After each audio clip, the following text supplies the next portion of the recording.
Hello दोस्तों, प्यारा सा चैनल में आप सभी का स्वागत है। आइए आज हम सभी कक्षा 10 के अध्याय 5 के प्रश्नावली 5.3 के प्रश्न संख्या 17 करेंगे। जैसा कि पीपीटी आप लोगों को पहले से दिख रहा है, तो आइए मैं प्रश्न ले रहा हूं और पढ़ रहा हूं।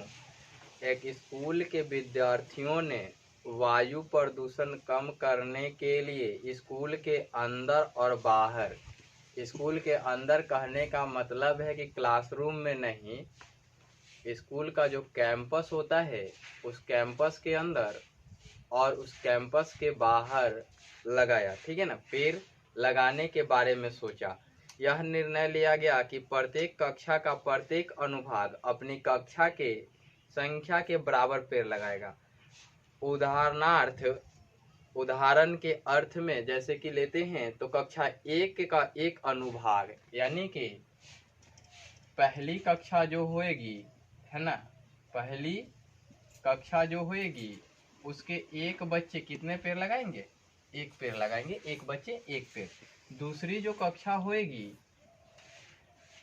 मतलब कि कक्षा, है ना, कक्षा, और यहाँ पेड़ की संख्या, पेड़ की संख्या ध्यान से देखिएगा। दूसरी कक्षा के बच्चे 2 पेड़ लगाएंगे, है ना, पेड़ लगाएगा। कक्षा 2 का एक अनुभाग 2 पेड़ लगाएगा, है ना, एक अनुभाग 2 पेड़ लगाएगा। कक्षा 3 का एक अनुभाग तीसरी कक्षा का 3 पेड़ लगाएगा, इत्यादि। ऐसे कक्षा 12 तक, ऐसे कक्षा कितने तक? 12वीं कक्षा के बच्चे कितने पेड़ लगाएंगे? 12, एक अनुभाग, है ना। पेड़ की संख्या एक अनुभाग, है ना, एक अनुभाग, प्रति अनुभाग लिख लें, प्रति अनुभाग, है ना। अब ध्यान से देखिएगा कि प्रति अनुभाग दिया हुआ है तो कहता है कि प्रत्येक कक्षा के 3 अनुभाग हैं, है ना, तीनों अनुभाग द्वारा लगाए गए पेड़ की संख्या। तो कक्षा 1 तो अनुभाग कितने हैं? 3, तो 1 गुणे 3 बराबर ये 3 लगाएंगे। कक्षा 2 के कितने? 2 गुणे 3 कितने पेड़ लगाएंगे? 6 पेड़ लगाएंगे। कक्षा 3 के 3 गुणे 3 कितने पेड़ लगाएंगे? 9 लगाएंगे। कक्षा 4 के अगर हों तो 4 गुणे 3 कितने पेड़ लगाएंगे? 12 पेड़ लगाएंगे। कक्षा 5 के हों तो कितने पेड़ लगाएंगे? 15 पेड़ लगाएंगे, है ना। ऐसा आप सभी को दिख रहा है। तो ये एपी बनेगा। इस प्रकार से आप बनाएंगे और वीडियो पॉज करेंगे और पॉज करके इसे सॉल्व करने का प्रयास करेंगे। तो पूछा है इस स्कूल के विद्यार्थियों द्वारा लगाए गए कुल पेड़ों की संख्या कितनी है। तो मैं बना रहा हूं, यहाँ लिख रहा हूं प्रश्न संख्या 17 और मैंने लिखा हल। और पहले लिखा हमने दिया है। क्या दिया है भाई? दिया है कि कक्षा 1 का एक अनुभाग 1 पेड़ लगाएगा, है ना। दिया है क्या? कक्षा 1 का एक अनुभाग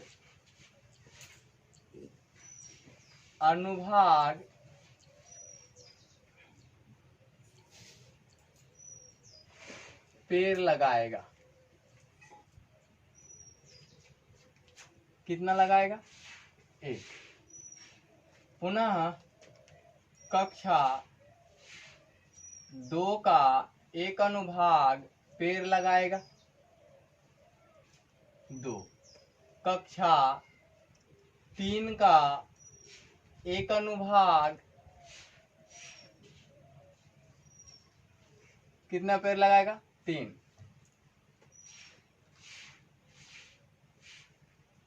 कक्षा की कुल संख्या जो दी गई है वो है 12। कितनी है? 12 है। प्रत्येक कक्षा में अनुभाग की संख्या दी गई है। अनुभाग की संख्या जो दी गई है कितनी दी गई है? 3 दी गई है। आपको पता है। पूछता है कि विद्यार्थियों द्वारा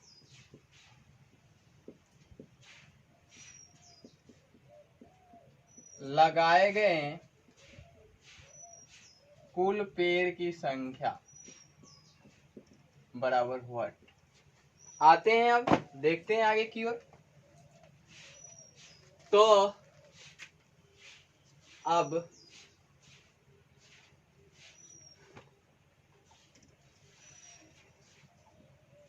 पहली कक्षा के, है ना, पहली कक्षा के तीनों अनुभाग द्वारा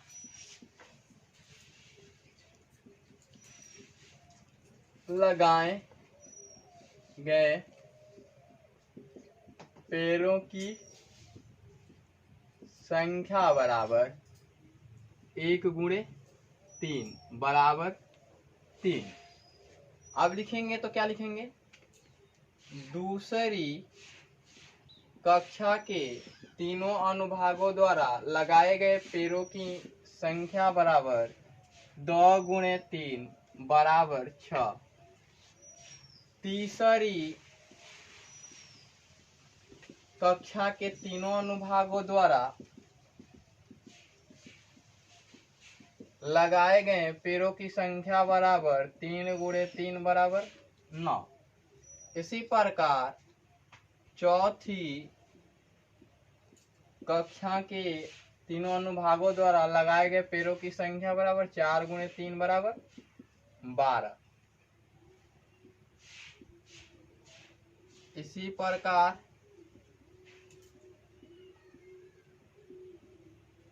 12वीं कक्षा के तीनों अनुभागों द्वारा लगाए गए पेड़ों की संख्या बराबर 36। अब आप चाहें तो लिख सकते हैं इस प्रकार प्राप्त एपी बराबर, है ना, इस प्रकार प्राप्त एपी बराबर, है ना, या इस प्रकार यहाँ ना लिख करके क्या लिखें? इस प्रकार अब लिखें, इस प्रकार प्राप्त एपी क्या होंगे? 3, 6, 9, 12, 36 यहाँ नहीं लिखेंगे, डॉट डॉट करके लिखेंगे 36। अब आपको पता है कि टोटल यहाँ जो n है वो 12 है, तो लिख सकते हैं यहाँ a बराबर कितने होंगे? 3 हो जाएंगे। d बराबर कितने होंगे? 6 माइनस 3 बराबर 3। और भी d निकालने जाएं तो 9 माइनस 6 बराबर 3, यानी कि d के मान फाइनली 3 ही है ना। अब आपको दिख रहा है कि n के मान कितने होंगे? 12 होंगे, है ना। आपको क्या फाइंड आउट करना है? तो आपको फाइंड आउट करना है कि S12 बराबर व्हाट? कुल पेड़ों की संख्या ज्ञात करनी है। मैं आपको बताते चलूं कि इसके लिए फॉर्मूला आप जो यूज करेंगे वो होगा n पदों के योग के सूत्र से, योग के सूत्र से, by using formula number of terms in summations या समेशंस ऑफ इन टर्म्स लिख सकते हैं आप। तो लिखेंगे तो S N is equal to N upon में 2 लिखेंगे और 2a लिखेंगे प्लस n-1 लिखेंगे और d लिखेंगे। आपको पता भी है कि मैं काफी स्लो पढ़ाता हूँ, फिर भी सिलेबस टाइम पे खत्म हो जाता है। 12 यहाँ 2 into 3 प्लस आपको एक और बात पता था कि लास्ट टर्म आपको पता थे, आप यहाँ से लिख सकते थे कि एल यहाँ दिया हुआ है या ए एन दिया हुआ है 36, तो वो भी फॉर्मूला यूज कर सकते थे। मैं यहाँ ये फॉर्मूला ना यूज करके या करके ये वाला फॉर्मूला भी यूज कर सकता था। S N is equal to N upon में 2 ए प्लस एल वाली फॉर्मूला यूज कर सकता था, क्योंकि लास्ट टाइम आपको पता है। तो मैं कहता हूँ कि ये वाला छोड़ दीजिए या इस पे बना लीजिए, दोनों में किसी पे बनाइए, चलिए कोई दिक्कत नहीं। यहाँ देखिए कि यहाँ कितने टर्म्स हैं, टोटल 12 टर्म्स हैं और 12 टर्म्स में से एक टर्म्स घटाएंगे और डी के मान आपके कितने हैं, यहाँ डी के मान आपके 3 हैं और इसको हमने बंद कर लिया। यहाँ 6 बार में कट जाएगा, 6 दूना 12, एस 12 इज इक्वल टू कितना होएगा, यहाँ से आपको दिख रहा है कि ये हो जाएगा 6 into 6 प्लस 11 into 3 33 हो जाएगा और ये कितना होएगा, ये हो जाएगा 69। आपको पता है कि 6 चौक 24 होता है, 46 या 240 होता है, उसमें से 6 कम करेंगे तो आप पाएंगे कि क्या होएगा 6 into 39। देयरफॉर या हेंस लिखेंगे, क्या लिखेंगे, एस 12 इज इक्वल टू 234 होएगा। अब मुझे पता है कि इस फॉर्मूला से आपको ये फाइंड आउट किया आपने, अब मैं इससे फाइंड आउट करता हूँ कि S 12 is equal to 12 upon में 2 और ए का मान 3 है और एल का मान 36 है। ये डायरेक्ट यहाँ का भाग मिल गया, यहाँ से सॉरी एक यहाँ, ठीक है।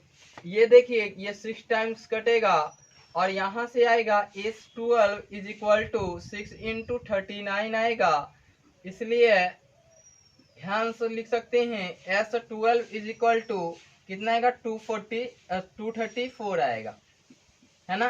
तो लिख सकते हैं अतः कुल विद्यार्थियों द्वारा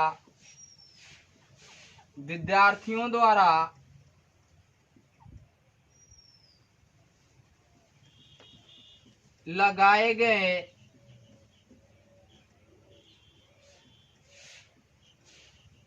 कुल पेड़ों की संख्या is equal to 234 is the right answer.